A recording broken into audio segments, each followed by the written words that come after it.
তাকাও।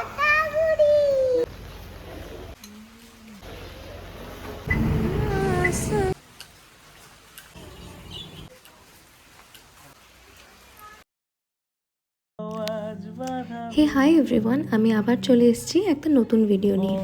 এই ব্লগটা শেয়ার করছি আমরা যে ঘুরতে গেছিলাম সেই দিনের ব্লগ। আমরা ঘুরতে গেছিলাম লাটাগুড়ি। আমরা আমাদের ফ্যামিলি ট্যুরে গেছিলাম, মানে আমি, দিদি, দাদা ভাই, ডোডো, আর ওদিক থেকে আরও দিদির প্রচুর ফ্রেন্ডসরাও গেছিলো।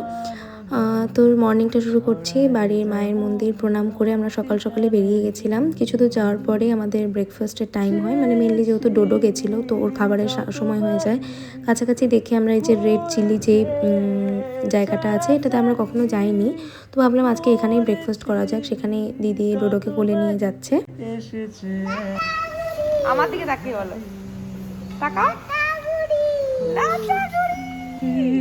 সেখানে ব্রেকফাস্ট অর্ডার করেছিলাম আমরা। পানির পরাঠা ছিল, দোসা ছিল, অনেক কিছু ছিল। তার সাথে ছিল দই, চাটনি। সমস্ত ব্রেকফাস্ট কমপ্লিট করে ডোডোর জন্য কিন্তু ব্রেকফাস্ট নিয়ে যাওয়া হয়েছিল বাড়ির থেকে, দুধ বিস্কিট সব।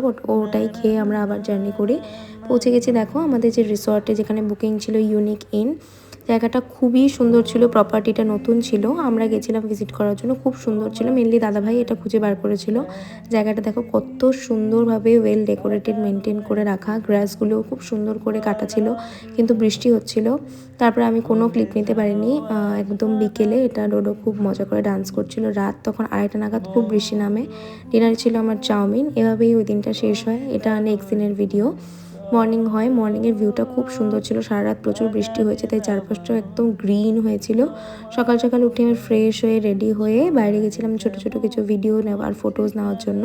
সেগুলো আমি অবশ্যই আলাদা করে তোমাদের সাথে শেয়ার করবো।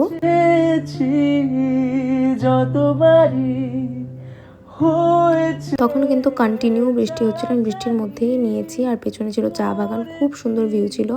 আর এই পার্সোনাল ব্যালকনি কিন্তু সব রুমের মধ্যেই ছিল। ওপরের রুমে সব জায়গায় ব্যালকনি ছিল, বাট নিচের রুমের ভিউটা কিন্তু একটু অন্যরকমই সুন্দর ছিল। আমি, দিদি, এরা সবাই নিচের রুমেই ছিলাম। তো মর্নিং ব্রেকফাস্টে আমরা অর্ডার করেছিলাম সুপি ম্যাগি, আর অনেকেই অর্ডার করেছিল ড্রাই ম্যাগি, বাট সুপি ম্যাগিটা বেশি টেস্টি ছিল। আমি প্রেফার করবো তোমরা কখনো গেলে এটা একবার হলেও ট্রাই করো। সেখান থেকে তারপর আমরা সব প্যাকিং করে লাগেজ নিয়ে বেরিয়ে যাই। 11টার মধ্যে আমাদের চেক আউট টাইম ছিল। বেরোনোর সময় আমি আবার জায়গাটা তোমাদেরকে দেখাচ্ছি, কারণ কাল যেহেতু আমি কোনো ভিডিও নেইনি। দেখো কত সুন্দর সমস্ত গাছ দিয়ে ডেকোরেট করা, সমস্ত ইনডোর প্ল্যান, আউটডোর প্ল্যান, ফুল রাস্তাটা ডেকোরেট করা ছিল। সব থেকে বড় ব্যাপার যেটা, সেটা হচ্ছে রুম আর ওয়াশরুম কিন্তু খুব ক্লিন ছিল। তারপর সেখান থেকে বেরিয়ে আমরা রিসেপশনে ওয়েট করছিলাম পেমেন্টের জন্য। পেমেন্ট রেডি করছিল ওখানে। আর সমস্ত মেনু কার্ড সমস্ত কিছু কিন্তু রুমেই অ্যাভেলেবেল, সব সার্ভিস রুমে ওরা দেয়। আর রাতের জন্য একটা পার্টি অর্গানাইজ করেছিল, সেখানেও আমরা গেছিলাম। খুব সুন্দর ছিল জায়গাটা। এখন বেরিয়ে যাওয়ার টাইম, খুব বৃষ্টি নামছিল। এভাবেই ব্লগটা শেষ করছি। দেখা হবে নেক্সট ভিডিওতে। টাটা।